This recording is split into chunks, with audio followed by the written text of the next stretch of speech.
Hello,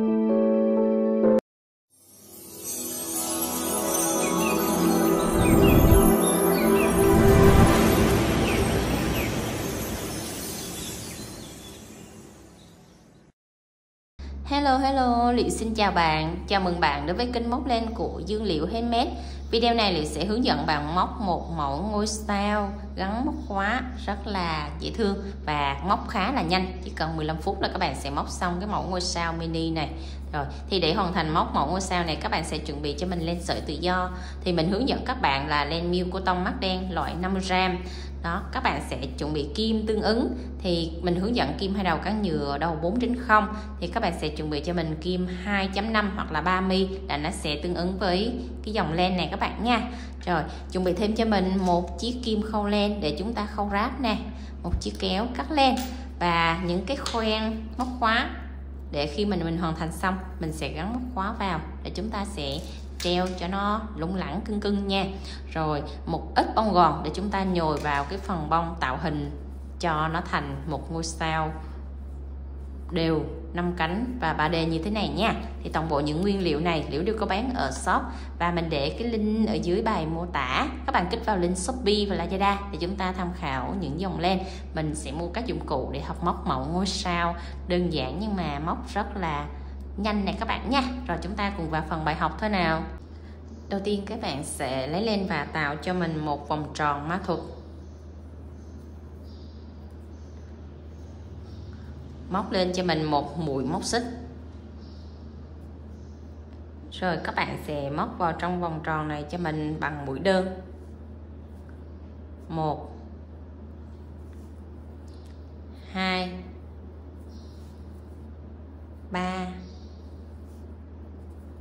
4 5. Xong 5 mũi đơn rồi chúng ta sẽ siết cái sợi len ngắn này lại. Rồi mình sẽ kết hàng lại để tạo thành một vòng tròn. Kết hàng lại bằng một mũi dời vào ngay chân móc của mũi đơn đầu tiên đó các bạn. Đây, kéo lên qua là chúng ta đã xong cái vòng tròn đầu tiên. Bắt đầu lên hàng thứ hai, các bạn móc lên cho mình một mũi móc xích và đâm kim vào tại cái chân móc của chúng ta lên mũi xích đó. Móc vào đây cho mình 2 mũi đơn chung một chân móc để mình tăng cái vòng tròn từ từ lên đó các bạn. Rồi 2 mũi đơn vào chung một chân móc nha. Các bạn sẽ lặp lại công thức như vậy cho đến hết vòng tròn. Là hàng thứ nhất chúng ta có 5 mũi thì hàng thứ hai các bạn sẽ móc đều mỗi chân móc 2 mũi thì chúng ta có tổng là 10 chân móc ở hàng thứ hai nha.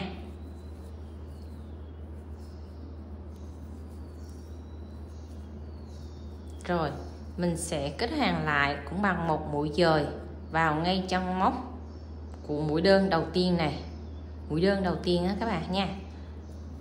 Đây, kéo lên qua luôn. Mình sẽ móc bằng kiểu kết hàng chứ chúng ta không móc cái kiểu xoắn ốc các bạn nha. Rồi bắt đầu lên tới hàng thứ ba, các bạn sẽ móc cho mình một mũi móc xích. Rồi đâm kim vào tại trong móc mà chúng ta lên mũi xích đó, một mũi đơn. Chân thứ hai các bạn sẽ móc vào đây là 2 mũi đơn. 2 mũi đơn chung một chân móc. Rồi mình sẽ lặp lại công thức tương tự như vậy là 1 2 1 2 cho đến hết vòng. Hàng thứ ba nó sẽ tăng tịnh tiến so với hàng thứ hai.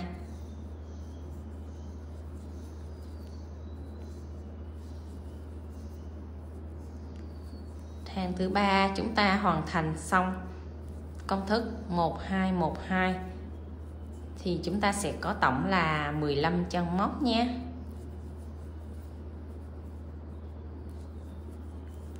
Rồi nếu các bạn móc đúng công thức thì chân cuối cùng là chân 2 mũi đơn. Rồi và tương tự chúng ta cũng kết hàng bằng một mũi dời vào trong móc mũi đơn đầu tiên bên này.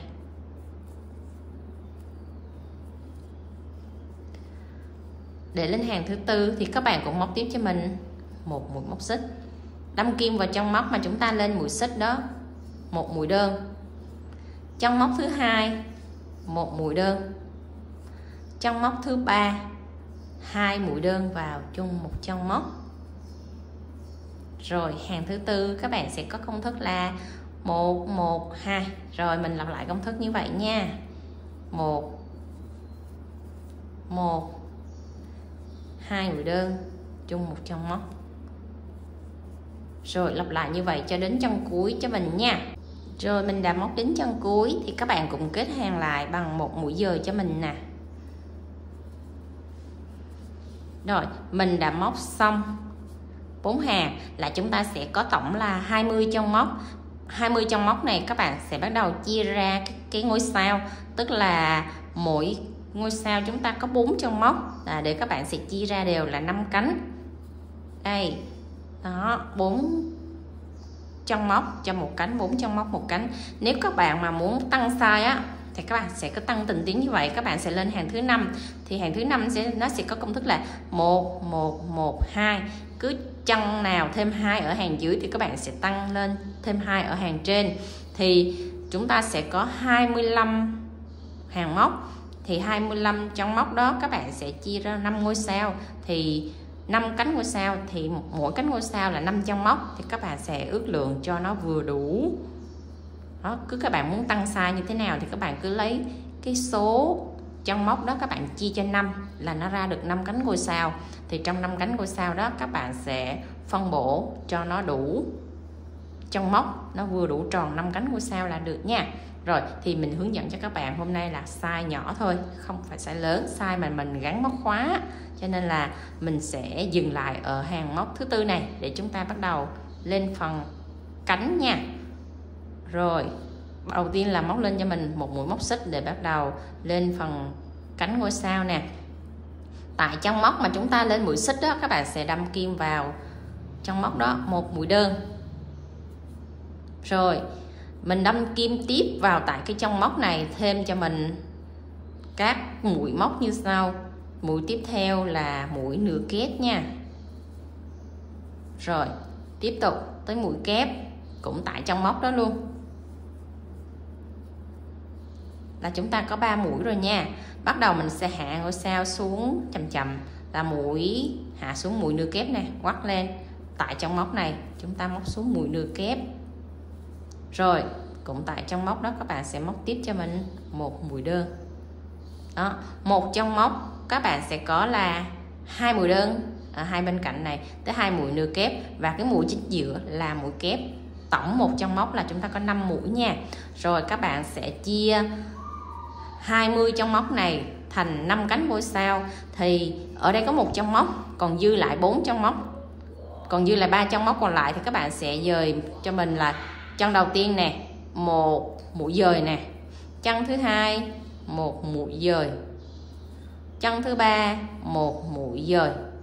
Đó là chúng ta đã móc hoàn thành xong 4 chân móc. Nếu các bạn móc một size lớn hơn ở 25 mũi ở vòng này thì các bạn sẽ dời cho mình thêm một chân móc nữa đó, để cho cánh ngôi sao nó bự ra, nó rộng ra vậy ha. Rồi bắt đầu dời xong 3 chân móc, bắt đầu chúng ta sẽ móc tới chân tiếp theo là chân thứ 5 này, ở cụm cánh ngôi sao thứ hai. Chân đầu tiên một mũi đơn, ngoắt lên móc tại cái cụm này cho mình một mũi nửa kép, ngoắt lên móc một mũi kép cũng tại trong móc đó luôn, ngoắt lên móc mũi nửa kép để hạ xuống, và chân cuối cùng là một mũi đơn. Đó, một trong móc các bạn sẽ nó móc 5 mũi như vậy nha. Rồi chúng ta sẽ dời một mũi dời, 2 mũi dời, 3 mũi dời, dời qua 3 chân móc. Rồi các bạn sẽ thực hiện tương tự như vậy cho 3 cánh ngôi sao còn lại. Mình sẽ gặp các bạn ở chân cuối cùng nhé. Rồi đến cánh cuối cùng các bạn móc đúng thì nó còn lại là 3 chân móc. Thì 3 chân móc này các bạn cũng móc dời mũi cho mình nha. 2 3. Rồi đến lúc kết thúc hàng này các bạn sẽ lưu ý cho mình. Ở đây kết thúc hàng nó sẽ có 2 chân móc để các bạn lưu ý. Đó là một chân ở mép cuối cùng này, đây cái chân ở mép cuối cùng này, và một chân các bạn móc mũi đơn đầu tiên ở cái chân cánh này, thì các bạn sẽ kết hàng vào cái chân mà mũi đơn đầu tiên của cái cánh đầu tiên này nha. Đó, khi các bạn lên mũi đơn này là cái cánh ở bên này, còn cái chân cái nách cuối cùng này là các bạn không có kết hàng vào đây nha. Để cho các ngôi sao của mình nó liền lạc với nhau thì các bạn kết hàng đúng vị trí thì các cái cánh ngôi sao của mình nó mới khớp nhau nha. Rồi đây, bỏ ở chân móc cuối này, chúng ta không kết hàng vào mà kết vào ngay mũi đơn đầu tiên của cánh ngôi sao thứ nhất này. Đó, rồi chúng ta sẽ kéo lên qua. Mình sẽ cắt cái đoạn len này dài cỡ tầm 30 cm để chúng ta chừa lại, mình sẽ khâu ráp nha. 1 2 3, đó là khoảng 30 cm để mình khâu ráp hai cái miếng ngôi sao nó lại với nhau. Rồi các bạn sẽ rút cái sợi len đó qua. Rồi tại cái chân móc mà chúng ta móc mũi dời đó, các bạn sẽ dùng kim khâu len, dùng kim móc này, đâm kim ở cái phần ngược nè, cái phần len bị ngược này, đâm kim ở phía sau, kéo cái sợi len đó qua, luồn qua để chúng ta kéo nó xuống phía dưới này, nó khớp nè. Các bạn sẽ chú ý thấy ha, 5 cánh hoa của mình nó liền, nó khớp nhau và nó không có hiện cái điểm mối nối nó ở chỗ nào cả. Đó, cho nên là mình phải kéo cái sợi len này đi xuống phía dưới này để cho nó khớp, nó không có bị tuột nha. Rồi thì cùng một công thức như vậy các bạn sẽ làm tương tự cho mình ở cánh ngôi sao thứ hai, nhưng mà các bạn sẽ cắt lên một đoạn ngắn thôi.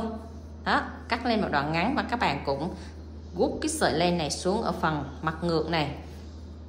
Đó, ta chỉ cần là chừa một cái đoạn len ở 1 mét thôi, và dùng cái sợi len dài này các bạn sẽ dùng kim khâu len để chúng ta khâu hai cái miếng ngôi sao này lại với nhau nha.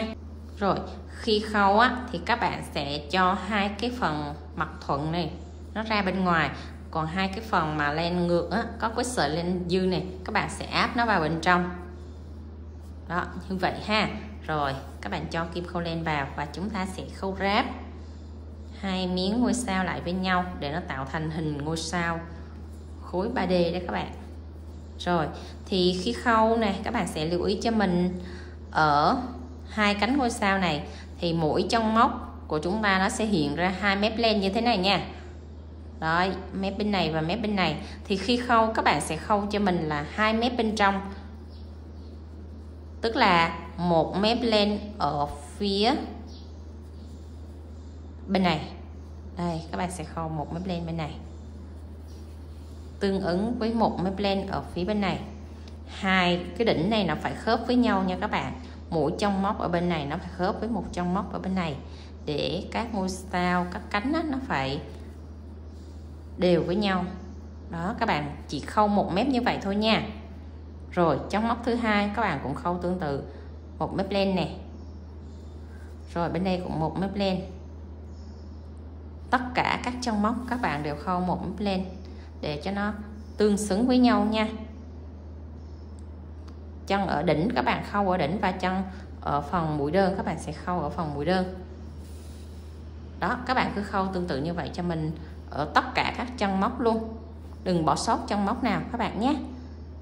Rồi mình sẽ khâu đến cánh ngôi sao thứ tư và thứ 5 thì chúng ta sẽ dừng lại để mình hướng dẫn các bạn là nhồi bông gòn vào nha. Rồi các bạn cứ khâu tiếp tục như vậy cho mình. Nhớ là các bạn rút cái sợi này, các cái mũi khâu nó phải đều tay với nhau các bạn nha.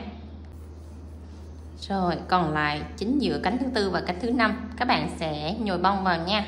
Thì khi nhồi bông các bạn sẽ lấy cho mình định lượng khoảng tầm cỡ chừng này thì các bạn sẽ nhồi đủ nha.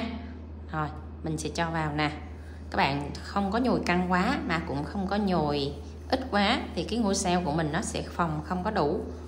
Đó, thì các bạn sẽ ước lượng một lượng vừa đủ để chúng ta nhồi vào cho cái ngôi sao của mình nó phòng đủ đẹp nha.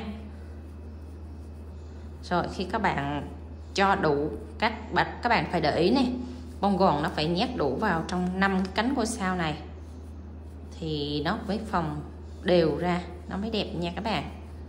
Đó, nhét đủ vào trong 4 góc ngôi sao này trước, rồi chúng ta sẽ khâu cuối cùng 2 cái cánh ngôi sao còn lại, các bạn sẽ khâu tương tự như vậy cho đến chân cuối cùng cho mình luôn nha. Đó, khi nhồi bông vào rồi thì các bạn sẽ dùng 2 cái tay này nè ép cái bông gòn vào để cho nó lộ ra 2 cái chân móc để mình khâu cho nó dễ các bạn nha.